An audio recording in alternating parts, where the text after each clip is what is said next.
लो भाई, पाकिस्तान एक बार फिर भारत से भिड़ेगा क्रिकेट के मैदान में। अब क्या लफड़ा होएगा ये तो 21 तारीख को पता चलेगा। क्योंकि ये इंडियन प्लेयर्स ने हैंडशेक नहीं किया, तो ये पाकिस्तान के खिलाड़ी ये बोल रहे हैं कि ये लोग एशिया कप को बॉयकॉट करेंगे। दरअसल इंडिया और पाकिस्तान के मैच के बाद हैंडशेक वाली कंट्रोवर्सी हुई, जो पाकिस्तानियों को हजम नहीं हुई। सोचिए कि वर्ल्ड स्टेज पर एक पूरी टीम ने आपके खिलाफ एक तरफा गेम बनाकर आपको इमिलिएट किया, फिर मैच के बाद आपसे हाथ भी नहीं मिलाया। उसके बाद पोस्ट मैच प्रेजेंटेशन में आपके किए पहलगाम के आतंकी हमले को लेकर भी उस टीम के कप्तान ने कमेंट कर दिया। कोई इज्जतदार देश होता अगर पाकिस्तान की जगह, तो शर्म के मारे चुल्लू भर पानी में डूब कर मर जाता। यह तो पाकिस्तान की हिम्मत है कि सीना तान कर खड़ा है और कह रहा है कि चुल्लू भर पानी में वही डूबे जिसमें शर्म हो। अरे हमरे पास तो शर्म, इज्जत, मान सम्मान की कोई चीज ही नहीं है। हम तो वो नाचीज है कि ऑपरेशन सिंदूर में मिट्टी पलीद होने के बाद भी मोटरसाइकिलों पर बैठकर पाकिस्तान में जश्न मना रहे थे और अपने आप को बहला रहे थे कि हम जंग जीत गए। इंडिया से एशिया कप में हार जाने के बाद पाकिस्तानी रुदालियों के मुंह से कई सारे शब्द फूट रहे हैं। वैसे तो पूरे मुल्क में ही एक जोकर ढूंढो तो हजार मिल जाते हैं, लेकिन इस टाइम इनका सबसे बड़ा जोकर कैमरे पर आकर कैसी कसी बातें कर रहा है। पाकिस्तान में इमरान खान के बाद पीएम की कुर्सी के ख्वाब देख रहा शाहिद आफरीदी वहां के न्यूज चैनल पर बैठकर हमें ज्ञान पेल रहा है। देखो क्या बोल रहा है। हाथ ना मिलाना इसको बहुत गंदा किस्म बहुत का ही माइंडसेट गंदा लग रहा है। किस्म का ये माइंडसेट है, बहुत ही गंदा गंदा किस्म किस्म का का। माइंडसेट है। गंदा किस्म का। मैं तो कहता हूं, आतंकवादियों के हाथों ग्लोबल गंदगी फैलाने वालों के साथ साफ माइंडसेट रखकर हम करेंगे भी क्या बताओ। तुम जाओ भाई, अपने बाइक में तेल भरवाओ और जीत की रैली निकालो। निकलो। चलो, ये बहुत ही गंदा किस्म का माइंडसेट है, गंदा किस्म का। अफरीदी ने अपने बयान में राहुल गांधी की जैसे तारीफ भी राहुल करवाई गांधी है। की अगर मैं बात करूं, देखो, राहुल गांधी बहुत आप पॉजिटिव पहले माइंडसेट जैसे वाला राहुल आदमी है। गांधी की अगर मैं बात करूं, राहुल गांधी बहुत पॉजिटिव माइंडसेट वाला आदमी है। कायदे से अफरीदी ऐसा बोलकर राहुल गांधी की हेल्प कम नुकसान ज्यादा कर रहे हैं कि नहीं। अबे अक्ल के दुश्मन, तू तो अपनी लूटियां डुबो रहा है। हमारे भविष्य के प्रधानमंत्री, वो भविष्य पता नहीं कब आएगा, इस जन्म में आएगा या अगले जन्म में। हां तो कौन? अरे भाई, हमारे पप्पू सारी राहुल गांधी जी। इस शाहिद आफरीदी के पेट में आफरा आ जाता है तो यह मुंह से कम पीछे से ज्यादा बोलता है।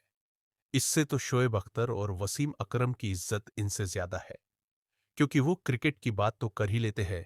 वैसे इससे ज्यादा गंदगी पाकिस्तान का पूर्व क्रिकेटर यूसुफ यूहाना मचा गया है, जिसने हमारे कैप्टन सूर्य कुमार यादव को पता है क्या बोला। ये सूर्य सुनो। कुमार जो है, सूर्य कुमार ये यादव। सुनो। अच्छा, ये सूर्य सूर्य कुमार कुमार यादव। जो है, सूर्य कुमार यादव। अच्छा, सूर्य कुमार यादव, सुअर कुमार यादव, मतलब एंकर इसको बीच में बार बार कैरेक्ट करवा रहे थे, लेकिन इसको अपने पापा की ज्यादा ही याद आ रही थी। अरे भाई, जो असली मुसलमान होता है वो सुअर का नाम लेना भी पसंद नहीं करते। और एक ये है कन्वर्टेड कटवा, क्योंकि पहले ये क्रिश्चियन था यूसुफ योहान्ना, अब ये मोहम्मद यूसुफ बन गया है। इसलिए इसको ये जताना था कि भाई मैं भी पाकिस्तान का हूं और मुसलमान हूं, और इससे बढ़िया मौका कब मिलता। खैर, एशिया कप पर वापस आए तो भैया, इतनी बेइज्जती के बाद से पाकिस्तान की क्रिकेट बोर्ड पीसीबी ने तय किया है कि वो एशियन क्रिकेट काउंसिल को इसकी शिकायत करेंगे। मजे की बात यह है कि एशियन क्रिकेट काउंसिल का प्रेसिडेंट भी वही है जो पीसीबी के चेयरमैन है, मतलब मोहसिन नकवी। मोहसिन नकवी जनाब पाकिस्तान का इंटीरियर मिनिस्टर भी है। अब पाकिस्तान का इंटीरियर हमारी सेना ने कैसे बिगाड़ा, ये उनके उजड़े हुए 11 एयरबेस खुद ही बता रहे हैं। पीसीबी की इज्जत इतनी है बताओ कि उसे इंडिया के साथ मैच दुबई में कराना पड़ रहा है, और एसीसी भी भारत के लिए पैसे पर ही टिका हुआ है। इस पूरे हैंडशेक कंट्रोवर्सी के बाद से पाकिस्तान के टीम मैनेजर नावेद चीमा ने पता है क्या किया। एसीसी और आईसीसी दोनों को ही एक फॉर्मल कंप्लेंट लिखकर 100 कॉल्ड स्ट्राइक प्रोटेस्ट दर्ज कराते हुए उनसे यह बोला कि इंडियन टीम ने मैच के बाद जो किया वो स्पोर्ट्समैन स्पिरिट के खिलाफ है। ये फेलो क्रिकेट टीम की इज्जत का सवाल है।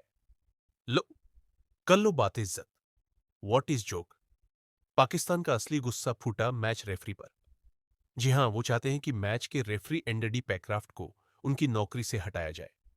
दरअसल एंडी ने यानी रेफरी साहब ने इस मैच में टॉस होने से पहले ही दोनों टीमों के कप्तानों को यह बोल दिया था कि हाथ न को मिलाओ, हैंडशेक नहीं करना है।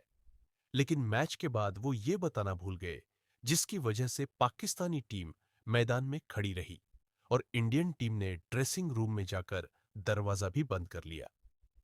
गजब बेइज्जती है। ऐसे पाकिस्तान टीम आपस में ही उनको हाथ मिलाना पड़ा। इसके बाद पीसीबी ने यह भी धमकी दी कि अगर एंटीडी पायक्राफ्ट को नहीं हटाया जाता तो वो आगे के मैच नहीं खेलेंगे और एशिया कप को भी बॉयकॉट कर सकते हैं। ऐसा उन्होंने धमकी दी। अब यह धमकी सीधे आईसीसी को दी गई है। वो आईसीसी जिसके चेयरमैन इस समय जय शाह है। मतलब मुंह पर इनको अनगिनत पड़ने वाले हैं।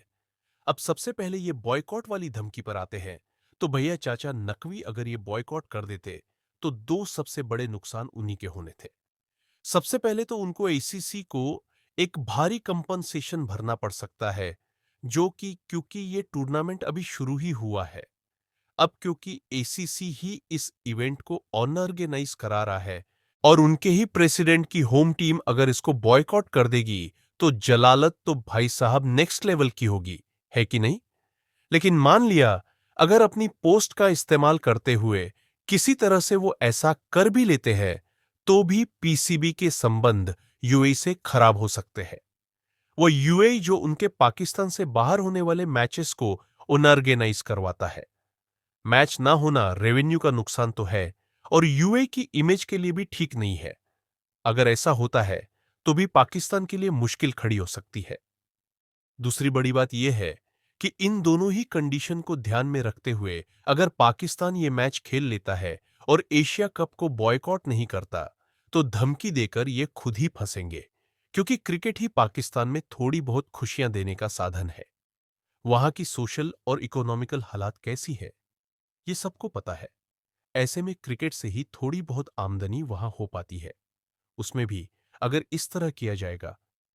इधर आईसीसी ने भी ये क्लियरली बोला है कि वो एंडी बैक्राफ्ट को लेकर कोई एक्शन नहीं लेने वाली है।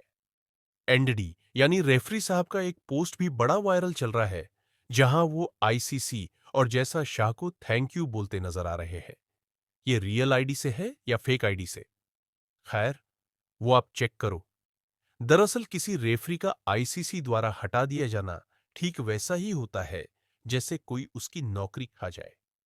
अगर आईसीसी उनको पूरे एशिया कप से हटा देता तो इसके बाद वो कभी किसी भी आईसीसी इवेंट में मैच रेफरी नहीं बन पाते।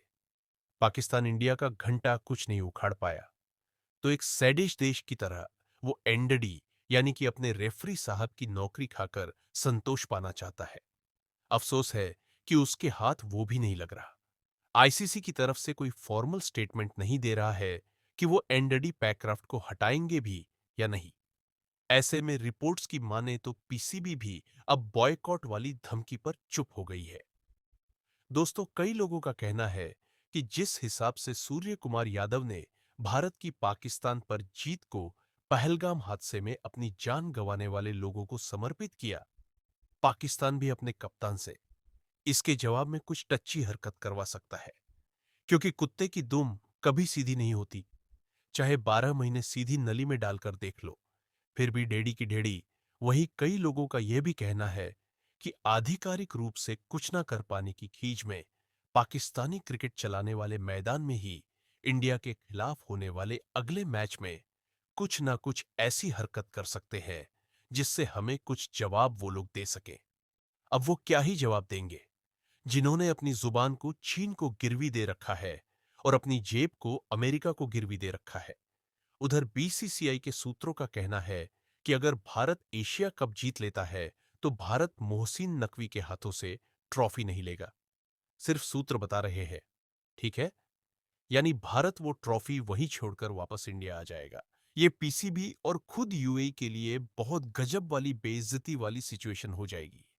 आपको ये वीडियो कैसी लगी? प्लीज़ लाइक शेयर सब्सक्राइब करें और कमेंट करके बताना जो ये मैच होगा 21 तारीख को भारत और पाकिस्तान का, उसके बारे में आपका क्या ख्याल है और पाकिस्तान क्या कर सकता है और भारत क्या करने वाला है। ठीक है, आपको लाइक और शेयर सब्सक्राइब करना ज़रूरी है। धन्यवाद आपका।